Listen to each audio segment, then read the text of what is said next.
So hello everyone, आज की video में आप जानोगे कि नीट से पहले आपको कितने मॉक टेस्ट देने हैं। क्या 2 से 3 मॉक टेस्ट पर डे देना जरूरी है, तभी आपका नीट में सिलेक्शन होगा।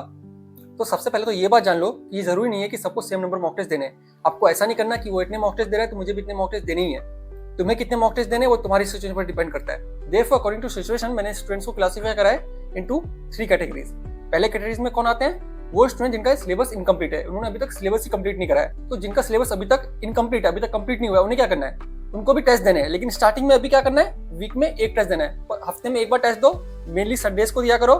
एंड ये टेस्ट कौन सा होना चाहिए? Full syllabus test. Full syllabus test ही देना है। अब हमारे पास जो है माइनर टेस्ट देने का टाइम नहीं है, इसलिए फुल सिलेबस टेस्ट पर ही आपको फोकस करना है। तक हफ्ते में एक टेस्ट देना है जब तक आपका सिलेबस कंप्लीट ना हो जाए। एक बार आपका सिलेबस कंप्लीट हो जाएगा तब आप बाद में क्या करोगे? हफ्ते में 2 से 3 टेस्ट दो। आप में से बहुत लोग सोच रहे हो कि भैया हफ्ते में बस 2 से 3 टेस्ट क्यों, पूरे हफ्ते टेस्ट देते हैं, अब तो सिलेबस भी कंप्लीट हो गया है। मैं इसलिए कर रहा हूँ क्योंकि बाकी जो रिमेनिंग डेज है उसमें आपको क्या करना है? मेनली रिवीजन पे फोकस करना है।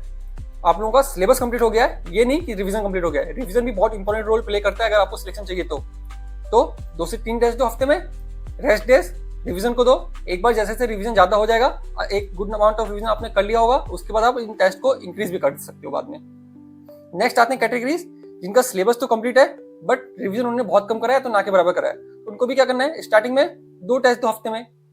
इसमें से एक ऑनलाइन हो सकता है एंड एक ऑफलाइन। कोशिश करो एक ऑफलाइन टेस्ट सीरीज ज्वाइन कर लो, बेटर रहेगा। संडेज को ऑफलाइन टेस्ट होता है, वो दिया करो, और हफ्ते में बाकी एक दिन ऑनलाइन टेस्ट दे देना। बाकी रेस्ट दिन में आपको क्या करना है? कंप्लीट फोकस करना है आपको रिवीजन में, क्वेश्चन प्रैक्टिस में। आपको क्लास नोट्स रिवाइज करना है, एनसीईआरटी रिवाइज करनी है। देन ग्रेजुअली क्या होगा? धीरे धीरे आपको टेस्ट का नंबर इंक्रीज करना है एंड रिवीजन आपको कम करना है।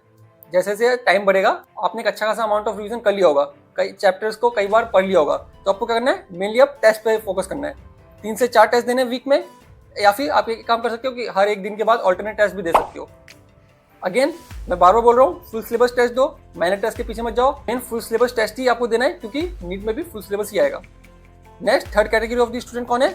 जिनका सिलेबस कंप्लीट है एंड रिवीजन भी उनका सफिशिएंट उन्होंने कर रखा है। रिवीजन 3 से 4 टेस्ट आप हफ्ते में दे सकते हो आराम से। Why not everyday test? इनको भी रोज रोज टेस्ट क्यों नहीं देना है स्टार्टिंग में? क्योंकि दिन में आप 3 + 3 घंटे 3 घंटे टेस्ट में लगा दोगे एंड 3 घंटे बाकी एनालिसिस में तो आपको जाएगा ही। ये बात ध्यान से सुन लो कि बिना एनालिसिस के टेस्ट देना बेकार है। बाकी अगर आपको एनालिसिस के ऊपर वीडियो चाहिए तो कमेंट कर देना, नेक्स्ट वीडियो एनालिसिस के ऊपर होगी कि अच्छे से टेस्ट को एनालिसिस कैसे करना है। तो मैं क्या बोल रहा था कि आपको 3 घंटे टेस्ट में चला जाएगा, बाकी 3 घंटे उसके एनालिसिस में लेंगे, तो दिन के तो 6 घंटे इधर ही चले गए। तो बाकी ये जो 4 से 7 घंटे बचे, अगर आप 10 से 12 घंटे की स्टडी कर रहे हो तो इस बचे हुए टाइम में अब आपको क्या करना है? नोट्स एंड एनसीईआरटी को रिवाइज करना है, क्लास क्वेश्चन करने हैं, वीक टॉपिक्स को स्ट्रॉन्ग करना है। बहुत बच्चे क्या करते हैं? 2-2 टेस्ट देते हैं पर डे स्टार्टिंग में ही। उनको ऐसा नहीं करना है। क्यों? 2 से 3 टेस्ट भी आप दे सकते हो, पर अगर आप दोगे तो आपको जो ये रिवीजन के लिए टाइम नहीं मिलेगा। एक और बात बता दूं कि जो सेकंड कैटेगरी के जो स्टूडेंट्स हैं उनको 3 से 4 मॉक टेस्ट देने हैं हफ्ते में। रोज रोज का मैं क्यों नहीं बोल रहा, क्योंकि अगर आप रोज अगर टेस्ट देने लगे, मैं सजेस्ट नहीं करूंगा कि आप रोज टेस्ट दो। आप रोज टेस्ट दे सकते हो, दिन में 2-2 टेस्ट भी दे सकते हो, लेकिन ये रोजाना मत करना कि रोज रोज टेस्ट दे रहे हो। क्यों? अगर आप रोज रोज टेस्ट देने लगे तो आपके पास रिवीजन के लिए टाइम नहीं बचेगा। ऐसा हो सकता है नीट में कोई ऐसा क्वेश्चन आ जाए जो आपके टेस्ट में नहीं आया हो लेकिन आपने नोट्स में हो। अगर नोट्स में होगा तो एटलीस्ट आपको कई बार रिवीजन करना पड़ेगा, तब जाके आप वो क्वेश्चन अटेम्प्ट कर पाओगे नीट में। अगर आप हर दिन टेस्ट ही देते रहे तो आपको रिवीजन का बिल्कुल टाइम नहीं मिलेगा, तो कई टॉपिक्स आप भूलने लगोगे अगर आप उनको रिवाइज नहीं करोगे तो देयरफॉर 3 से 4 टेस्ट ही दो और बाकी जो टाइम बचेगा उसमें रिवाइज करो। बाकी के दिन जो है कंप्लीट रिवीजन में दो। तो जिन्होंने अब सिलेबस कंप्लीट कर लिया है उनको क्या करना है? स्टार्टिंग में तो 3 से 4 टेस्ट देने हैं हफ्ते में, एंड लेटर ऑन उनको क्या करना है? बाद में जब इनफ नंबर ऑफ उन्होंने रिवीजन कर ली होगी, डेली टेस्ट उनको देने हैं। इनफ नंबर ऑफ रिवीजन मतलब ऑलरेडी उन्होंने 5 बार 7 बार करके हर चैप्टर्स को रिवाइज कर लिया होगा, तो उनको क्या करना है? डेली टेस्ट देना है। एंड हफ्ते में कुछ दिनों में वो 2-2 3-3 टेस्ट भी दे सकते हैं दिन में। बट यस, रोज रोज 2-2 टेस्ट मत देना। हफ्ते में 1 से 2 दिन करना कि 2-2 या फिर 3 टेस्ट दे रहे हैं। 2 से 3 टेस्ट देना जरूरी नहीं है, बट अगर आप चाहो तो दे सकते हो इफ आपका सिलेबस कंप्लीट है। And most important thing, requirement क्या है 2 से 3 टेस्ट देने पर डे की?